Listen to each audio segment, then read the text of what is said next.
কৃষ্ণমন্ডলের চেলা তো এরকমই হবে না। 550 কোটি টাকার যদি ওনার বিরুদ্ধে কমপ্লেন থাকে, তাই 100-200 কোটি টাকা তো চেলা হবেই। কিভাবে লুট হচ্ছে, কেন বীরভূম গরিব, কেন মুর্শিদাবাদ গরিব, সারা দেশের দৃষ্টিতে আজকে এগুলো গরিব জেলা, কেন গরিব বয়ে যাচ্ছে। ওখানকার সম্পদকে লুট করছে কিছু লোক, সাধারণ জনতা গরিব আছে। শুরু হয়ে গেছে খোঁজ খবর বিচার, সময় আরো কিছু বেরোবে এবং তার যোগ্য শাস্তিও সবাই পাবে। অনেকে ভালো তৃণমূল হয়ে মদন মিত্র, অনুব্রত মণ্ডল, এরা আপনাদের প্রতি আমি ভালো তৃণমূল খারাপ তৃণমূল কিছু মনে করি না, তৃণমূলটাই খারাপ, তাই তো লোকে বিদায় দিয়েছে। আর যেখানেই যাক, স্বর্গে গেলেও কেউ পার পাবে না যদি অন্যায় করে থাকে। এই কয়েক মাসে কাটমানি এবং তোলাবাজি বন্ধ হতেই বেড়েছে রাজস্ব আদায়, তাহলে এতদিন পর্যন্ত কি হতো? একদিন পর্যন্ত কোথাও আদায়ই হতো না। আপনি যান পঞ্চায়েতে বাড়ির ট্যাক্স দিতে, সে বলছে হচ্ছে না। তার লিঙ্ক কোথায়, কে চালায়, অনলাইন ট্যাক্স দিতে পারবে না আপনি। কেন? ইচ্ছা করে করা হয়েছে, টাকা পয়সা দিয়ে সেটিং করে সবাইকে লুট করা হচ্ছে।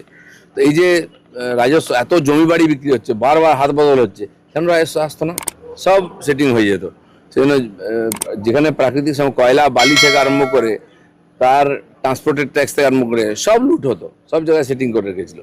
সেগুলো যেই বন্ধ হয়েছে, সরকারের ঘরে আসতে আরম্ভ হচ্ছে টাকা। এখানে কিছুই টাকা আসতো না, দিল্লি টাকা আসতো, সেটাও লুট হয়ে যেত।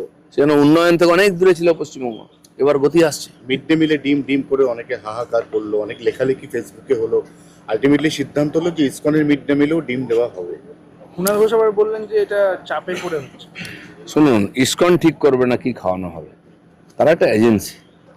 আগেও তো ছিল, সেই ডিমটা তো নেতারা খেয়ে নিত, তখন কিছু বলেননি কেন? আজ যে সরকার মনে করবে পুষ্টির জন্য কম পয়সায় বাচ্চাদের ডিম খাওয়ানো হবে, ডিম তো আমরা হরিণঘাটা থেকে সাপ্লাই করি, তো নিশ্চয়ই ডিম খাওয়ানো হবে। যেটা মনে হবে ডাক্তাররা বলবেন, তার একটা ব্যবস্থা আছে, সে অনুযায়ী হবে। কোনো এজেন্সি ঠিক করবে না কি খাওয়াবে। তৃণমূলের আমলে কোটিপতি হচ্ছে টুলু মণ্ডল। এই টুলু মণ্ডল যে আছে, তার হচ্ছে যে বিয়ে, সেই বিয়েতে 150 কোটি টাকার বিয়ে হয়েছে তার মেয়ের। এত বৈভব, এত উৎসব। টুলু মণ্ডল বহু বিখ্যাত ব্যক্তি, তাকে সবাই চেনে। কয়লা খাদান এবং কোল বেল্টে সে খুব পরিচিত নাম, বহু নেতাকে খুশি করতো আর নিজেরাও করে খেত। টিএমসি এরকম সব জায়গায় এজেন্ট ঠিক করেছে, পুলিশ ঠিক করেছে এদেরকে। এরা কালেক্ট করে পুলিশের হাতে যেত, সেটা নবান্ন এবং কালীঘাট পর্যন্ত আসতো। আজকে সমস্ত লিঙ্ক কেটে গেছে, সমস্ত তথ্য সামনে এসছে, এটা এক্সপোজ হয়েছে, তার বিরুদ্ধে সেই পুলিশই ব্যবস্থা নিচ্ছে। সেকেন্ড বয় হয়ে গেল টুলু মণ্ডল, ফার্স্ট বয় পার্থ চ্যাটার্জি রইল। না না, আরো অনেক আছে, আপনারা জানেন না।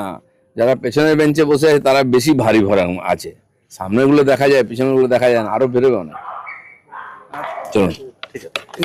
যদি এখনও আমাদের খবরের দর্পণ চ্যানেলটি সাবস্ক্রাইব না করে থাকেন, তাহলে এখনই সাবস্ক্রাইব করুন, সঙ্গে বেল বাটনটি ক্লিক করুন আর পেয়ে যান সব খবরের দ্রুত ভিডিও আপডেট।